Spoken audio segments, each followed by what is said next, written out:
आज का case study है मणिपुर में राष्ट्रपति शासन और जातीय संघर्ष, कूटनीतिक समाधान की इसमें क्या क्या चुनौतियां और संभावनाएं हैं। ऐसी विकट परिस्थिति में यदि आप प्रशासन व सरकार में उच्च पदों पर होते तो क्या करते। सबसे पहले हम कंटेक्स्ट को समझते हैं।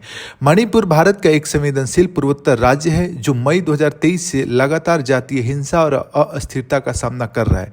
मुख्य रूप से कुकी, जो और मैतेई समुदायों के बीच भूमि आरक्षण और सांस्कृतिक पहचान को लेकर तनाव चरम पर पहुंच गया है। हालात तब और बिगड़े जब राज्य सरकार पर एक तरफा कार्रवाई और पक्षपात के आरोप लगे। एक संवेदनशील देश व समाज के लिए बेहद जरूरी है कि वह इन परिस्थितियों में मणिपुर में शांति के लिए अथक प्रयास करे। सबसे पहले समस्या को देखते हैं, क्या क्या समस्या है। जातीय संघर्ष है। वहाँ पे मैतेई समुदाय की आरक्षण की मांग और कुकी समुदाय की सुरक्षा चिंताओं ने आपसी विश्वास को तोड़ा है। सरकारी विफलता भी है, जहाँ राज्य सरकार विशेषकर मुख्यमंत्री पर पक्षपातपूर्ण रवैये अपनाने और संवैधानिक निष्पक्षता बनाए रखने में विफल रहने के आरोप लगे हैं। उग्रवाद और अवैध हथियार भी इस समय बढ़ गए हैं। कई उग्रवादी समूह जातीय पहचानों की रक्षा के नाम पर हथियार बंद हो गए और अपना स्वार्थ साधने में लगे हैं। प्रशासनिक अराजकता भी बढ़ गई। शासन प्रणाली विफल हो गई, जिसके कारण मई 2024 में केंद्र सरकार को अनुच्छेद 356 के तहत राष्ट्रपति शासन लागू करना पड़ा। इसके क्या क्या मेजर फैक्टर रहे हैं जिसके कुछ प्रभाव हुए, जैसे संवैधानिक तंत्र की विफलता ने संघीय ढांचे पर प्रश्न खड़ा किया। केंद्र को मजबूर में हस्तक्षेप करना पड़ा।